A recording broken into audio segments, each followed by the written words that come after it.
Hello, this is FG back with you for Anbennar. This is part 2 of the Red Scale campaign. As you can see, I have played about 3 months ahead. I simply upgraded the fort here, or the kobold traps there, so we can get this mission done. I also went ahead and rolled for a colonial range advisor. You would not believe how long that took me, like 10 minutes to do, which was pretty rough. I do realize I could take this to get the colonial range, but I don't want to fall behind in Diplotech right now, so I'd just simply prefer not to. And now we will go ahead and take this mission. Personal log of Cinda Firehair, commander of the Plodcod garrison. A new year, the Lilac Wars are over, the Green Tide is stalled, and my request for an invasion of the Greenscales has finally been approved. I'm only writing so that there will be some record in case I die, but I'll try to keep things professional. It has been my duty for the past 40 years to monitor and report on the activities of the Greenscales, though they are often considered the least of the kobold tribes, being the smallest in terms of land and in numbers. I have long been of the opinion that they are among the most dangerous.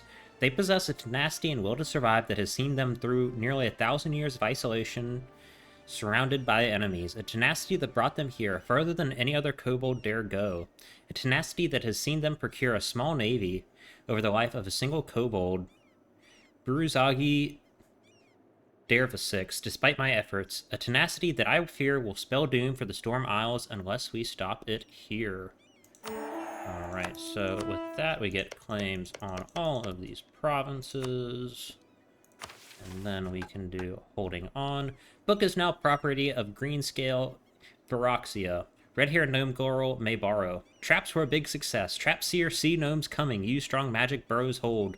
Many gnomes dead and many kobolds dead. Dead kobolds are not good, but maybe gnomes more useful when not dead too. Saw gnome girl crying in cage. We take many ships, build more now that gnomes cannot stop us. Maybe across the sea there will not be so many dead. Maybe there we find dragons. Log of Cinda Firehair, a useless failure. I don't know the date. The invasion was disaster and was my fault. I've been captured and my journal has been compromised. I shouldn't even be writing this, but they still let me use it from time to time. I should burn the damn thing, stop them from defacing it with their awful handwriting. But since they figured out I was the commander, they've been keeping me separate from the other prisoners. It's not bad here. Greenscale again. Lonely gnome girl, read this. If not like grammar or letters, show Vera human speaker right way. That's a great name. Alright, so what kind of fleet does Selendor have? Surely it can't be you. We can go ahead and build... I'll build another cog.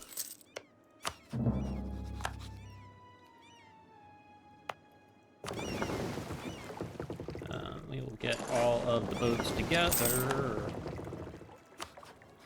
And that should be the expiration of the warning. Excellent. We will do a show superiority.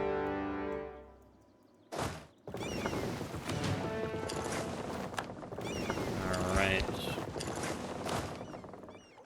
And we want to go right there. Your entire army is over on Cotteron, which is excellent.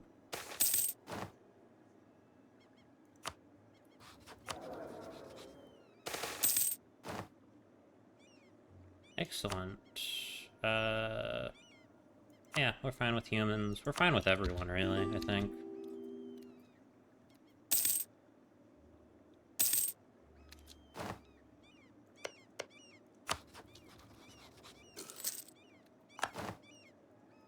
Okay.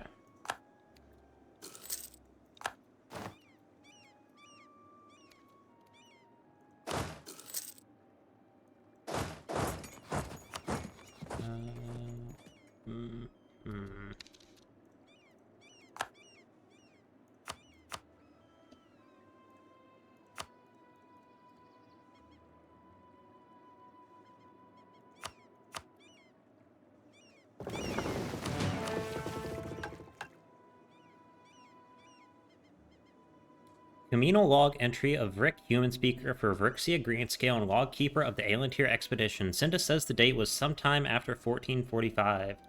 To paraphrase a teacher of mine, I am writing in case I die. The irony of my writing is not lost on me, as I've read the first entry in this book many times. Perhaps this is just another doomed expedition, an invasion of the sea that will end in death and failure. In our prayers, we do not know who it is that gave us the sea. The sea is immense.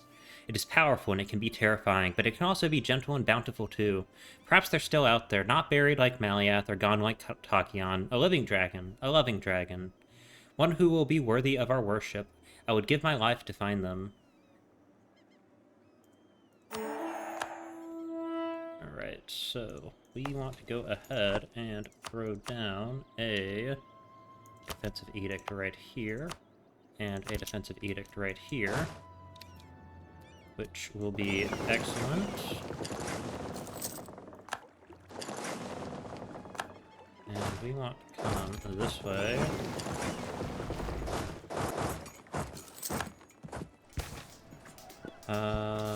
Yeah, extra settlers. It's great.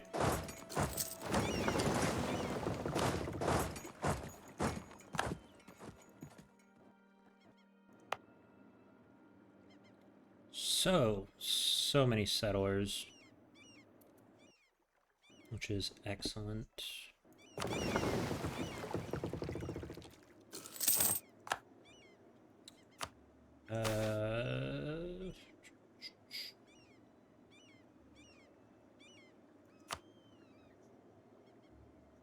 Yeah.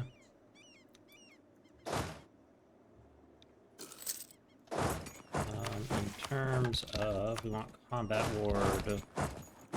Tech-wise, we're equal tech.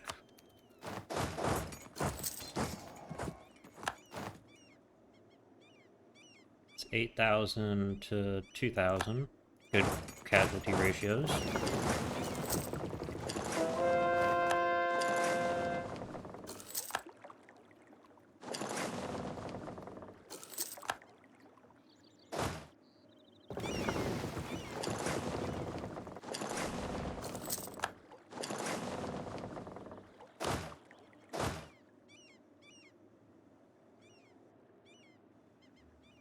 Should be most of their army. Yeah, that's most of it. Alright, so for other things, you can go ahead and take that.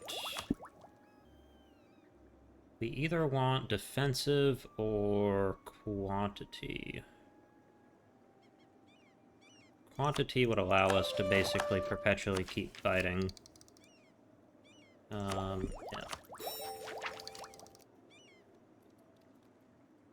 Pretty decent idea.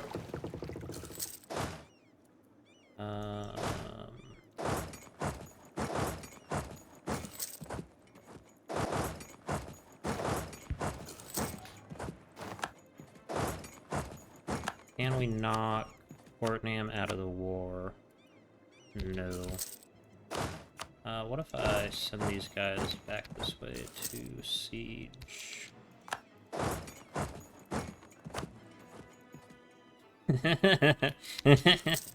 Oh man. Playing kobolds feels nice. When you're not getting ganked by Laurent and Galette at the same time.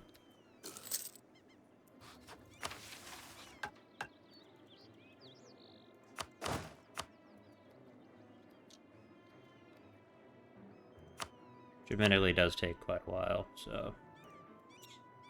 We want that, and then we want those 4 provinces.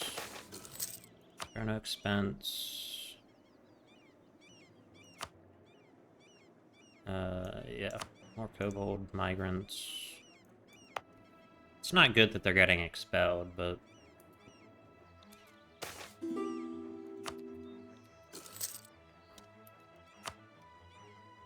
No. I don't know why the AI bothers sending those out. Hey, Galette, how you feeling? Absolutely terrible? Good. All pilgrims welcome. Alright, what is the horde looking like right now? Still fairly small. You know what? It would probably be useful to put these ships right here.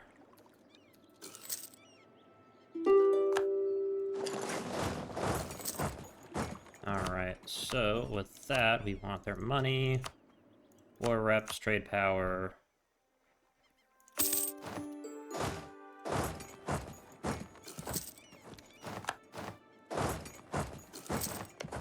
Okay, we want to now... Samalot's reign.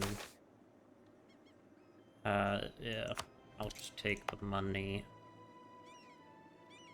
Extra tolerance of true faith and conversion strength is acceptable.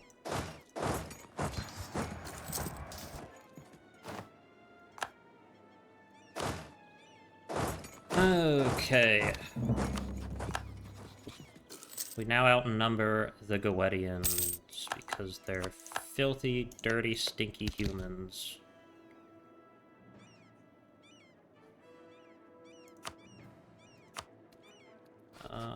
What if I went ahead and...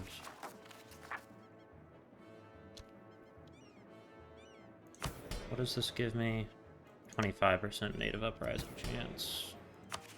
I've grown more fond of the native coexistence policy as I've played. We have already pretty insane settling rate. Or colonists, whatever you want to call it. We do the colonization good.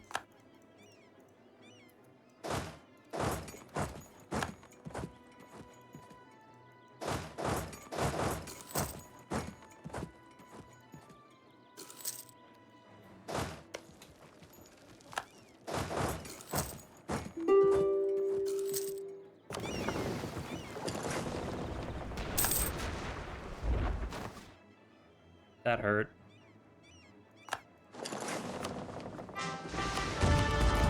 We will take higher developed colonies.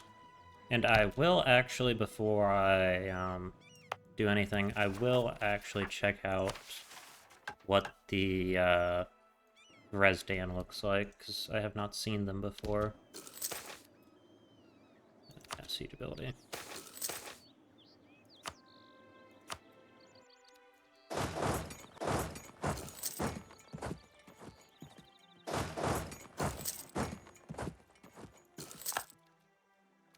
Alright, what if I pieced Kobildzan with that?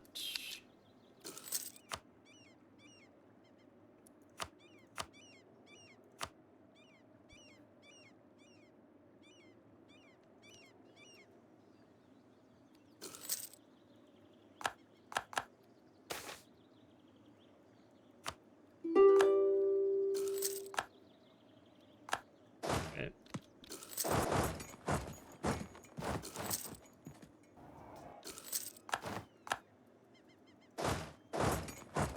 There's my green scale separatist buddies.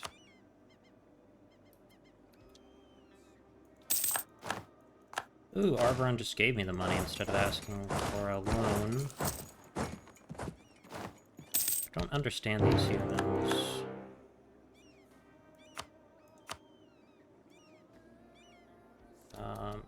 Okay, we're gonna have to peace out earlier than that.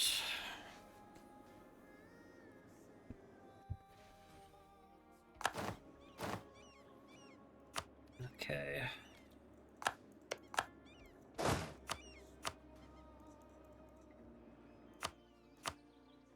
Care about that. I want that.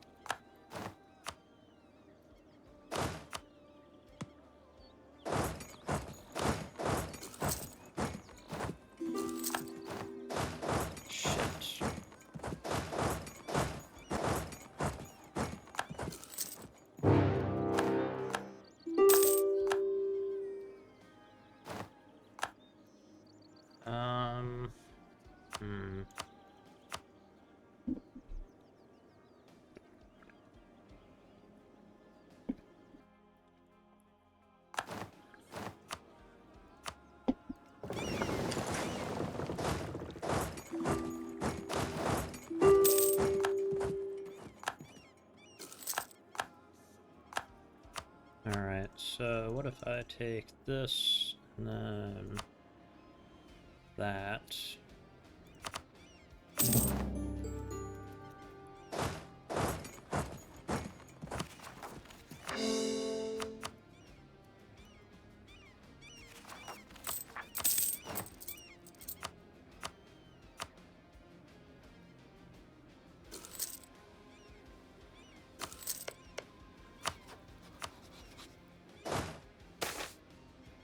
Aciding!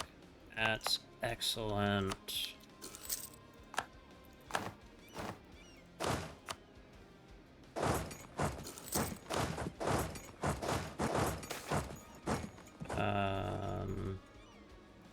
Yeah, we'll deal with that.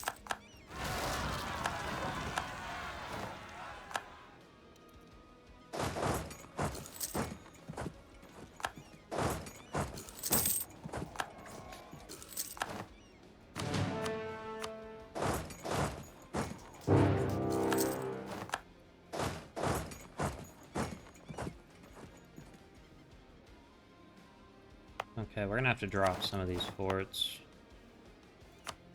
Like those. That one can stay up.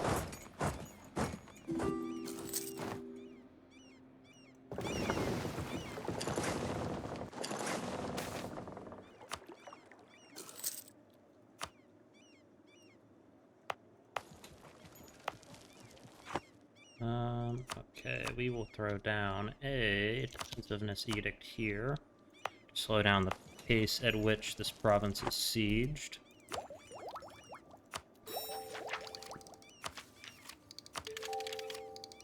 Alright, we are all caught up on tech, which is excellent.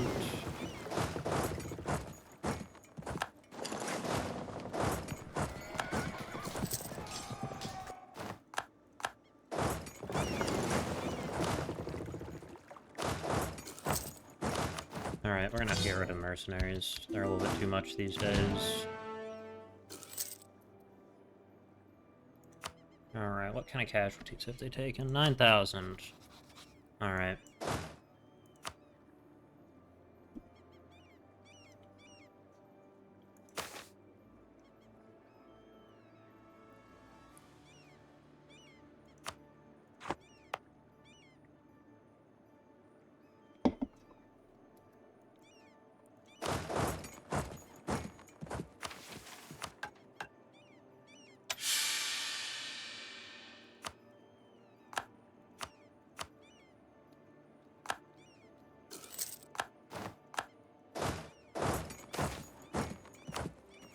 Come to my mountain. It's a nice place.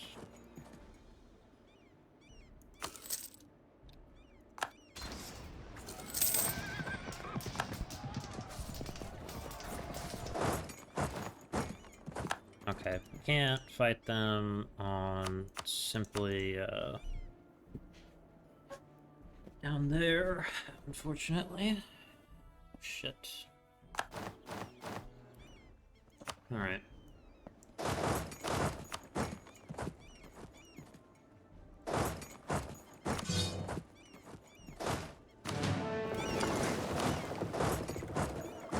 And we want to do that. Go ahead and do that. And then combat ward.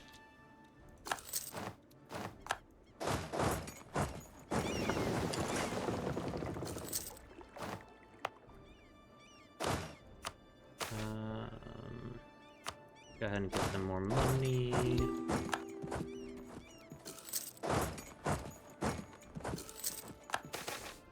Ender blasted by fireball. Protocols of conquest. Sure.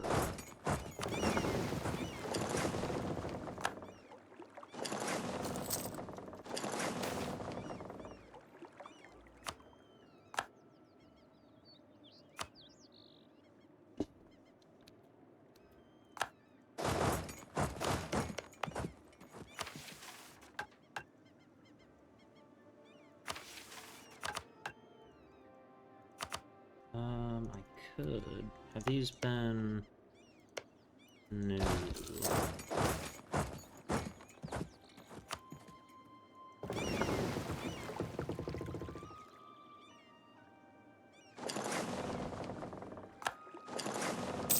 3 ships. Okay.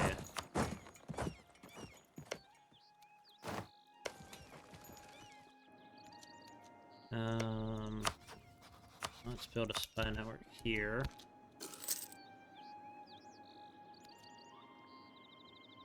I just want to grab these 2 provinces off of them. Regiment cost. Yeah, we can afford to take it. That will be very helpful in preventing us from losing too much money. I mean, they can siege those forts down forever, and they're just gonna take horrific attrition doing so, so... I'll let them have it.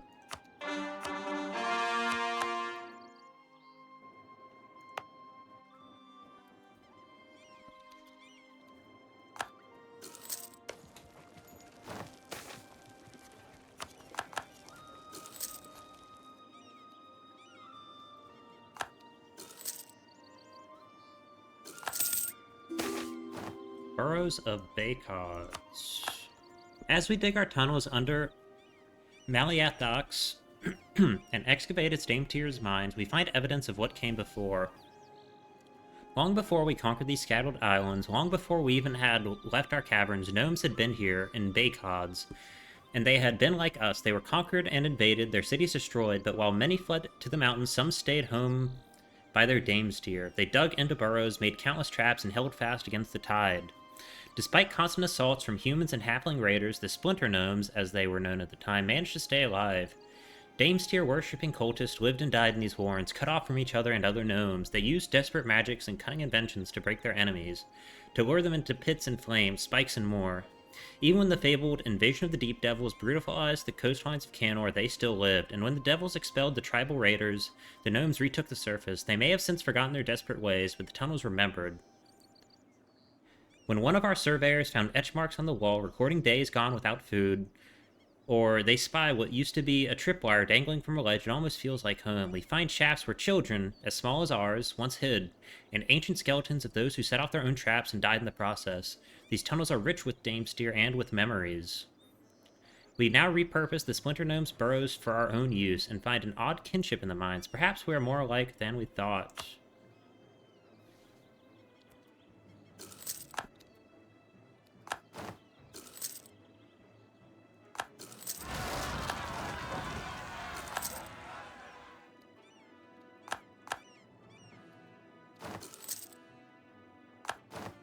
Okay, we need to get luckier on this fucking siege.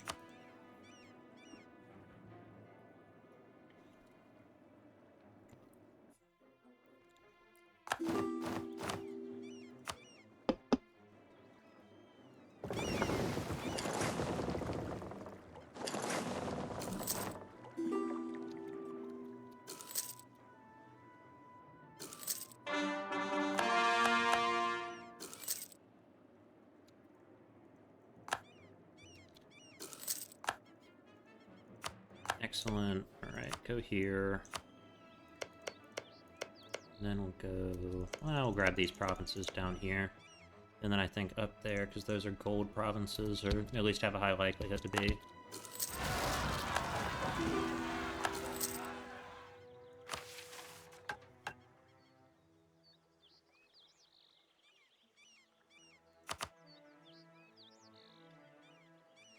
Entry 090566. Research continues on Mordabam, the hierarch who disappeared when we conquered Nimsgod. He doesn't make sense. Take his power right after the gnomes take the pass and is elected on reconquering the whole coast. Then he just waits. Little patrols here and there, nothing more. Has disappeared for long periods of time, weirdly blue eyes. Some said his skin always looked teal in certain lights. That he had a pale, cracking skin. That he sometimes looked scaled. That he knew things he shouldn't. About dragons and kobolds like he knew them personally. Some people are saying the impossible. That he was, please forgive me for even writing this out, Tachyon himself, having taken the form of a gnomish artificer. They say that he has been watching us, ensuring our safety from his gnomish form, but that is impossible. But it's also filling a lot of the recruits with hope. Maybe there's something to find here. Maybe if we show him that we can be like the gnomes, he'll come back to us too.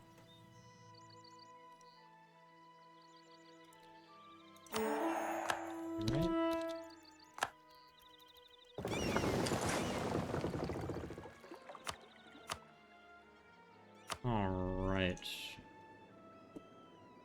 You can give me these 2 provinces, along with shitloads of money.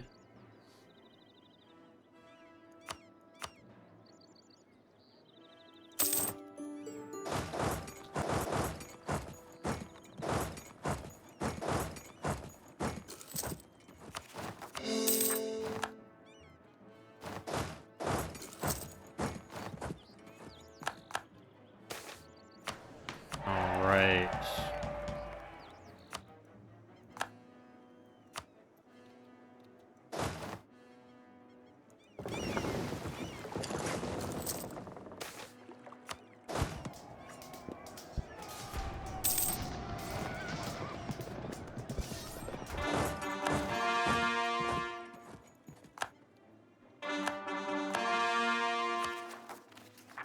Unfortunate casualties, but acceptable.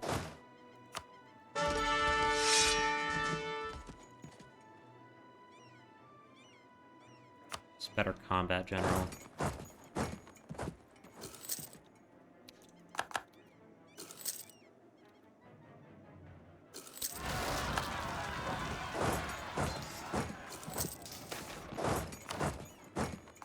Did we... Okay, we didn't have combat ward up. That would explain why we lost so badly.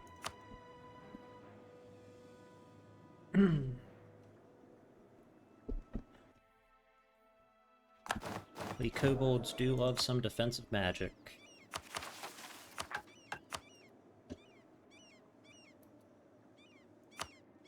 Alright.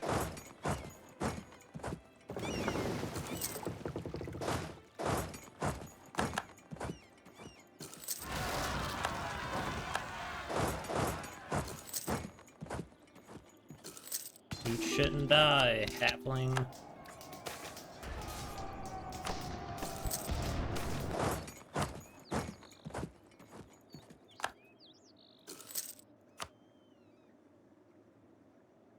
Yeah.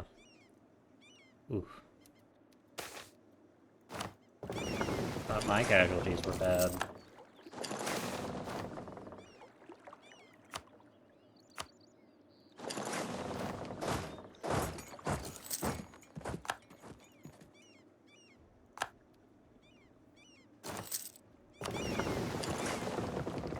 Have fun sieging my provinces, you rotten bastards.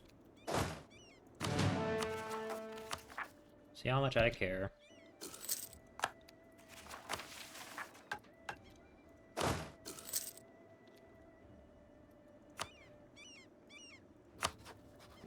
Or it doesn't have any men left.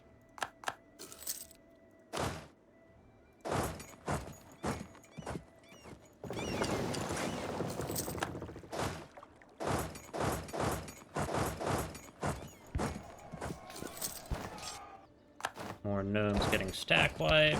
Of course. Sorry, not gnomes. Dwarves.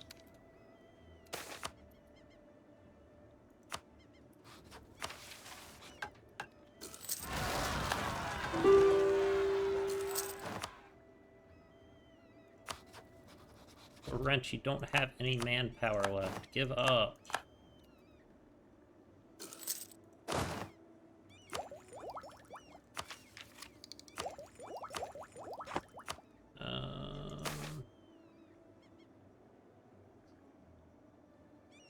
Yeah, I'll do the Blue Dragon Observers.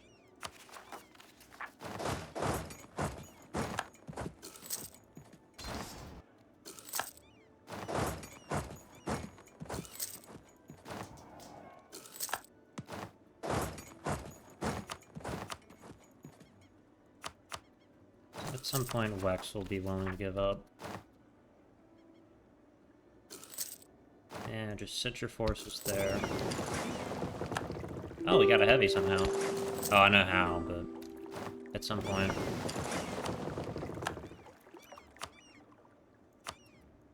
Why would I accept that? Corruption. 7/7. Just that general, like... Yeesh.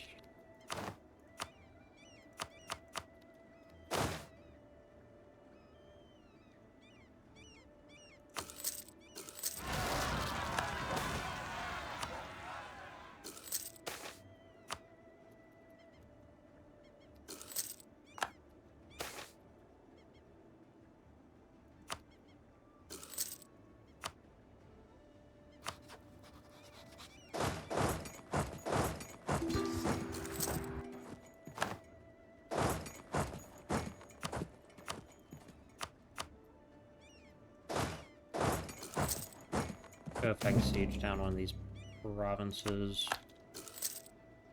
Get some money out of them. Nope. Alright. Hey, maybe they can get along with the fact that both of them had an entire generation of soldiers die. Maybe it'll bring them closer together. After all, is that not what kobolds do? They just bring people together through horrific attrition?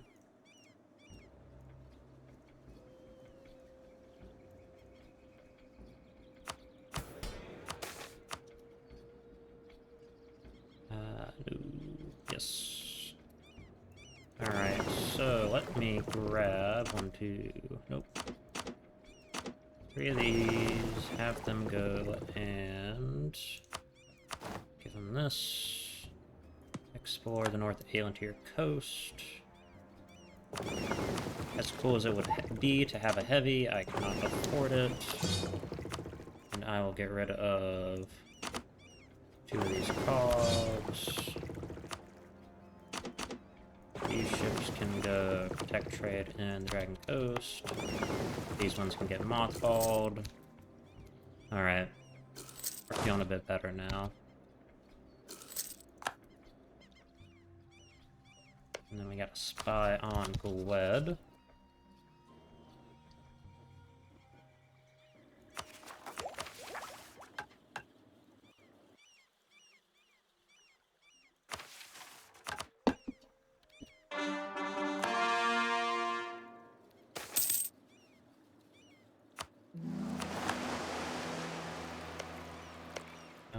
Yeah, we want that province next because it is the one best for trade. Explore. Yeah, Broken Sea. Alright. Yep, take tech.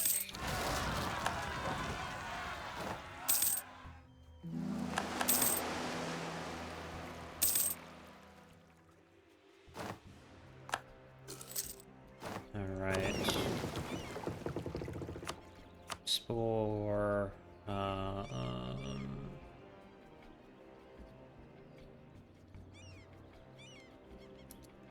me see. Areas.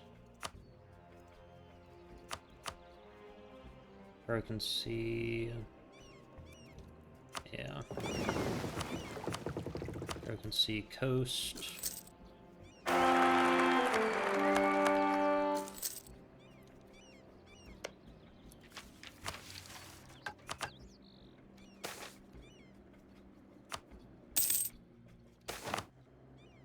See, alright. We can full core that. These are already full cored and converted. This needs to be put on Enforced Religious Unity, and we also need to switch over to Silver Dragon and... yeah.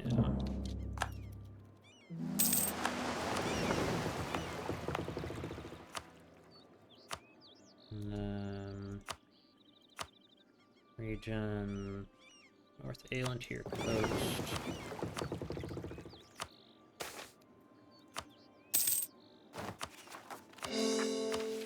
Alright, the shape of Dalier. Which area? Flottenord. Well, we can abandon that.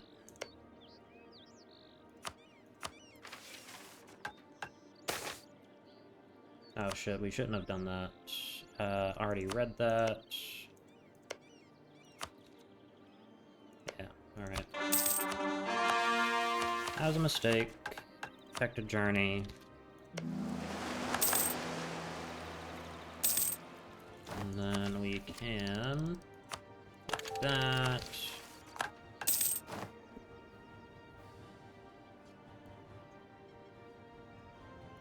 Volkvangir. Or Frundvanger. I don't know, I don't speak Swedish, Norwegian, Danish, Icelandic. Communal log of, oh, whatever. Cinda can be mad if she wants. We found it. We actually found it. Aelantir is real. Guided by our guardian of the seas, we have found a new dragon coast. Like our home, it bears the shape of a dragon's head. Maybe this is where Tachyon went. Or maybe there are more dragons and more kobolds buried beneath the earth as we once were. This changes everything. And this knowledge, it can't just be for us alone. All the kobolds of the Dragon Coast, the world even, needs to know about it. And how right it should be that we, the boldest of all kobolds, the tenacious greenscales who dare to go further than all others, be the bearers of the word. I was right. I believe in my assessment of the greenscales. They are among the most tenacious and therefore dangerous kobolds, and yet I don't know how long it's been since I thought of myself as their prisoner. Perhaps some psychological malady compels me to affection.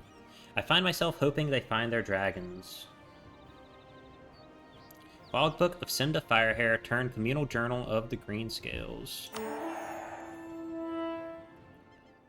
Alright, so I am going to go ahead and end this episode right here. I want to thank you all so much for watching. I hope you enjoyed, and have a good day.